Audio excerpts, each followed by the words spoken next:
Hey there, I'm Noel. I'm no online YouTuber or nothing like that, but I've had something that's been on my mind for ages as a UK citizen, and I wanted to try and put it out there because no one seems to be interested. Local MPs and things in the past I've contacted just got the brush off. Everyone says it's not their remit. It's not a big deal, but when private companies profit off of public services, I think there should be some kind of, investigation. Now, I don't know, 4 or 5 years ago, I decided to start collecting coins. Not to spend any money. I was not interested in spending an extra money, not paying over the face value of coins. Just I noticed in the UK coinage, when you get your change in a bar, not that everyone uses cash much anymore, but when you get your change in a supermarket or in a shop and you look at the coins, sometimes some of the coins have pictures on. So I thought, you know what? I wonder how many's out there. I wonder how common they are. I just started picking them out and putting them in like a coffee jar. And over the time, paid a bit more interest into it. Started looking up what coins were out there. And what really got me going was back in, I'm not sure what year it was, 20...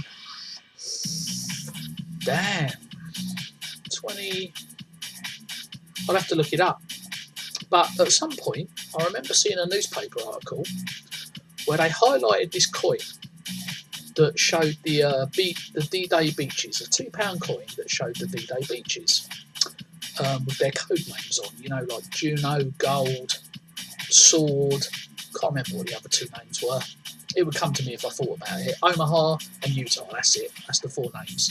Anyway, always having an interest in Second World War history.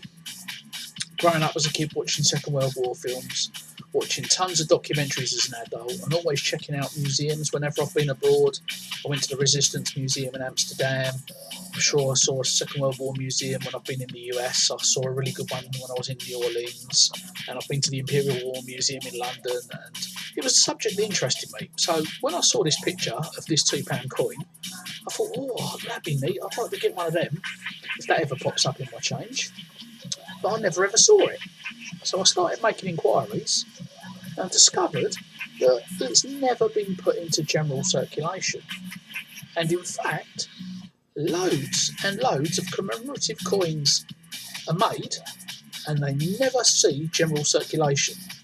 So my point was always, if you're making a coin to commemorate something, what's the point if nobody ever sees it? What's the point of making all these coins if they do not go into circulation? And I discovered the Royal Mint, I don't think it's owned by the UK Treasury anymore. I'm not sure when it was privatised off, but they make all these coin designs. I don't know who decides what designs are made, but they make them month after month, year after year. They make loads of designs for 50p's and £2 coins, and they mint them, whether it be 100,000, 200,000, 500,000, but they never, ever go into general circulation, especially as we use less and less cash these days. There's less and less call for coins. So this whole idea of making these commemorative coins is purely just a money-making scheme. They make them and they sell them to collectors. So this £2 coin that I wanted, if I wanted to buy it back at the time, I don't think you can get it anymore, they're all gone. But they wanted something like, I think it was $6.99 plus postage and packaging for a £2 coin. So if they've made, say, 200,000 of these £2 coins, but they sell them all at $6.99, take off the, I don't know, they've probably got some kind of contract rate with Royal Mail or whatever supplier they use. Postage is probably 50p a time. Coins don't weigh that much, do they? They're banking like a £4 profit on every £2 coin they make with one of these designs on. So, to me, that wouldn't be too bad if that profit was then going back to the UK Treasury to offset taxpayers' money used for infrastructure projects. Whatever the government needs to use our taxes for, if that profit was going into that same pool, so they would have to, charge us less tax. Or if they were using that profit to, pay off the national deficit.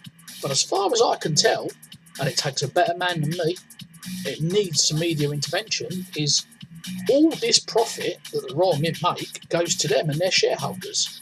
So my question is, why are they allowed to use the Great British currency to make these coins with these designs on legal GBP? Why can they use 50p's and £2 coins to make these special designs? Because let's be honest, if they just made medallions of coins, they'd be like any other firm. They wouldn't sell half of them, would they? So the whole reason they can sell these coins is because they are legal Great British currency. But what is the point? Why are we allowing them to do this? What is the UK government getting out of it? What are we as taxpayers getting out of it? And people like me as collectors that refuse to pay over the odds for a coin, why are they not going into circulation? If there's no need to make them because the coins are not needed, then why are they making them? I just think it's wrong that they can keep producing design after design. Recently, last month in June, they have just released 4 50p coins to celebrate Star Wars. You know, that worldwide institution. The first film was filmed in the UK. It was filmed, I think, back in about 1973 at Elstree Studios and Shepperton Studios. Don't even know if those studios still exist, but a lot of the original actors in the original Star Wars were British, especially on the dark side. So yeah, I understand they want to celebrate that because it's been, I don't know, 50 years since the first Star Wars? 1973 to 2023. Yeah, celebrate 50 years since that iconic film came out. But have you seen one of those coins in your change? Did you even know about them? No, you didn't. Those coins have never gone into circulation. So there's 50p coins made to celebrate Star Wars, but no one's going to see them unless you're a collector and you've paid for them. But how much would it have cost you for each one of those coins to be sent direct from the Royal Mint? £5? Someone is making a lot of money somewhere here, and it's not the UK taxpayer, and I don't think it's the UK government. So I want to know, why is it allowed? Who allowed this? How long's it been going on for? And where's the benefit to us, the UK? Because the coin collectors, they're not going into circulation, so people like me that refuse to pay over the odds for a coin can never get hold of them. Supposedly they're commemorative, they're meant to be celebrating stuff, but if the general public's not seeing them in their change, no little kids are finding them in their pocket money, they're not saying to mum and dad, hey, what's this about? What's this film? What's this famous person? Like, I don't know, Alan Turing. There's loads of coins out there. No kid. If that £2 coin celebrating the D-Day beaches went into circulation, then surely that would set up conversations. A teacher could ask their students, questions would be asked, like, what's this about, Dad? What's this about, Mum? You answer their questions, but if it's not going into circulation, it's not commemorating nothing, is it? It's pointless other than the fact someone's making money off it. Now, my point is that should be the UK taxpayer being subsidised or the UK government making money off of UK coinage, not some private firm, the Royal Mint. There's nothing royal about it. I don't believe, the royal family gets a kickback from it. I believe it's purely owned by, business people and shareholders. They're the ones making the money from all these commemorative coins. So why are they allowed to make them if there's no call for them in general circulation? And why is there no law or rule that a certain amount of them have to go into circulation? That would be fair, and then some could be collected. If you say for every million coins made, 100,000 have to go into circulation, then that would be satisfy people like me who are collectors. People would see them in their change and ask questions about them, and everything would be hunky-dory in my opinion. But right now it's not. Right now they're producing coin after coin after coin, probably 2 a month. One £2 coin or one 50p design that's never seeing the light of day, other than for collectors. Now surely that can't be right. And someone's making a fortune off of it. My question is, why isn't the media asking questions, and why is it not subsidising? They say our national deficit is massive. They say that taxes have to go up all the time because there's not enough money for this project or that project. There's not enough money to fund the NHS. So why is this money-making scheme, not the profits from it, going in to help the rest of us, going in to help society, going in to help the economy.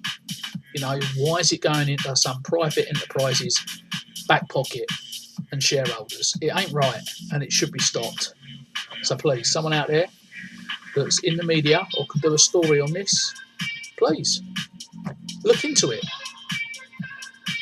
because I'm not an investigative journalist. I just don't think the current situation is correct, or right, or fair. Rant over.